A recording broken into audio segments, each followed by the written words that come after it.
Hello everyone and welcome to another Lightroom tutorial. My name is Craig Anderson from craigandersonphotography.com, and today we're going to be looking at exposing a photograph that is underexposed, getting the correct exposure for a photograph that is underexposed. The photograph I've got today is one of a series I took, a bracketed series I took in Central Park.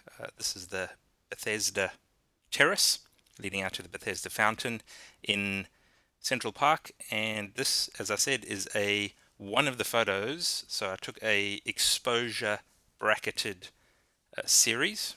So I took one that was overexposed, one that had the right exposure, one that was underexposed.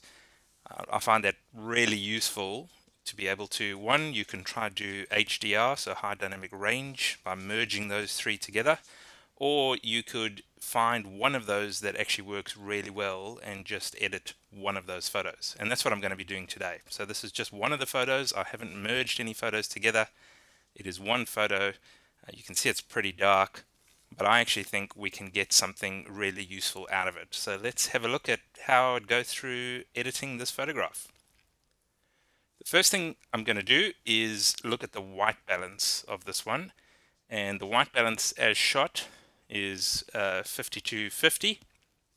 I'm actually going to just change this. I want it to be slightly yellower or warmer, so I'm going to change that to a daylight setting.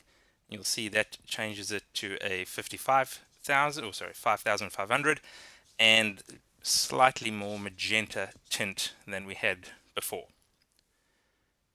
The next thing I can see is I'm going to need to crop this photograph and straighten it. You can see the lines are not really straight, but it's really dark at this moment in time, so I'm going to leave the cropping and the straightening to after I've actually done all the exposure adjustments. That way we've got a much better view of what we want to do, and it'll be a lot easier to do the cropping. So let's first start with the exposure. I'm going to start pushing this up just to see the histogram at the top moving across, and I'm going to go all the way up, and let's see if we can get it. That looks pretty good at 1.85. Now you can see we're starting to get the tunnel really nicely exposed, but the background, the fountain in the background, is blown right out at this moment in time. That's not too much of a problem. We can always recover that going forward. The next thing I want to do is it's looking a little bit bland at this moment in time, so I'm going to just bump up my contrast slightly. I'm just going to say I like to leave my contrast around about +10. I can't get it to +10, so I'll just type in +10. Gives me a little bit more punch in the photograph, which I much prefer to a bland look. But again, that is a personal preference. Going down to highlights, this is where we're going to test the highlight slider to see if we can actually recover the fountain in the background. And usually with the highlight slider, because this is a raw file, I should be able to recover quite a bit going through there. And as you can see, if I come back down -100, you can see the fountain in the background all of a sudden just comes into view. The other thing I need to do is, because it is so dark, I need to push up my shadows. I don't want to push them up too much. If I have a look at my histogram up here, there seems to be a lot of information that's sitting in the shadows and not much that's sitting in the main highlights. So I actually want to push my shadows up. I'm going to push them up all the way to about +50. If I can get it. 49, 51, 51's fine. So again, we're starting to bring out now. You will have noticed that there is a lot more detail along the walls. They were really in shadow before, but now we're starting to get a lot of detail coming out of each one of those different areas of the wall.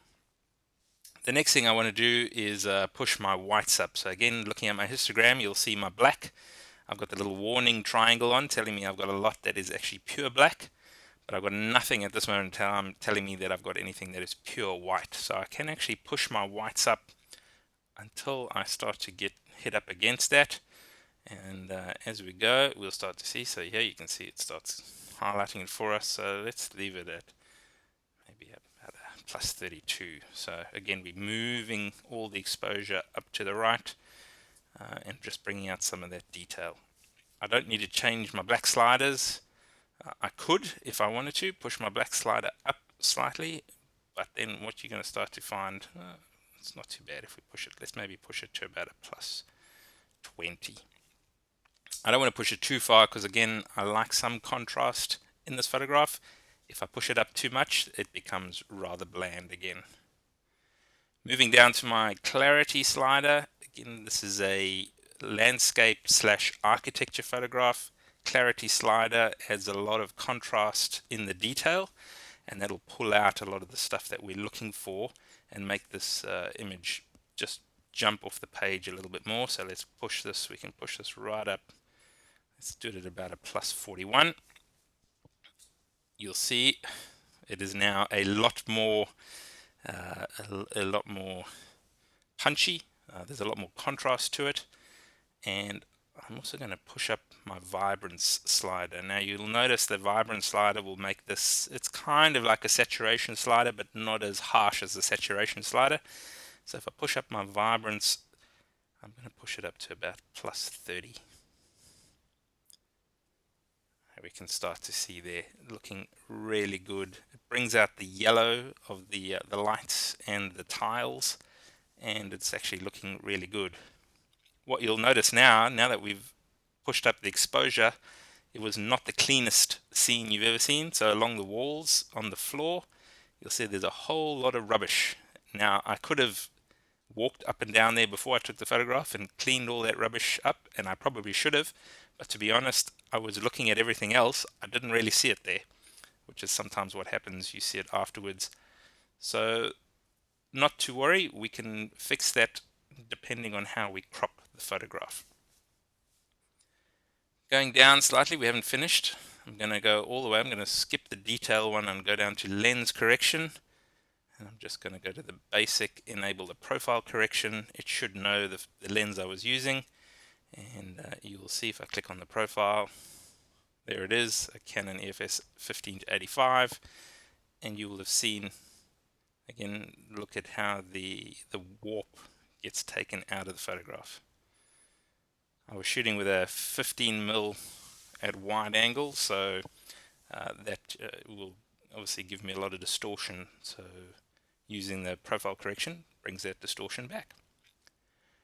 Let's go back up to our detail sliders. I'm going to add some sharpening to this, roughly about 75, 74, 75, anywhere around there. Gives me good sharpening for the screen and will make your print stand out really nicely. I'm going to add a tiny bit of noise reduction, maybe just up to about 10. It shouldn't really have that much noise. It is a ISO 200 shot, but I have brought a lot of detail out of the shadows, and generally you find lots of noise when you're bringing details out of the shadows. So just get a little bit of noise reduction and see what we've got. The last thing I'm going to do then, again, my personal preference is to put a bit of vignetting around the edges. So I bring my highlight slider down. Let's leave it about minus 14. And what I've got there now is a really nice, vibrant, punchy photograph. The last thing to do is to go up to my cropping. So I'm going to do two things here. I'm going to change the angle. And this one is quite easy to do because I've got a lot of straight lines going along. So if I just draw and say, yep, that line's got to be straight, you'll see all of a sudden it makes everything straight. And so I've got this beautiful tunnel effect pushing me down to the fountain that is framed in the background. So a nice composition. I've got lovely detail coming out of the roof tiles. You can see the detail in the walls. But now the thing I want to do is get rid of that rubbish. So I'm going to crop up. Now this is a 18 megapixel image, so actually cropping up, I've got plenty of room to play with. I don't want to crop it too much, probably up to about there. And let's say done, and let's see what this gives me. So now I've got no rubbish left in my photograph. I've still got lots of detail in the ceilings. It's actually brought the fountain closer so I can see more detail in that fountain.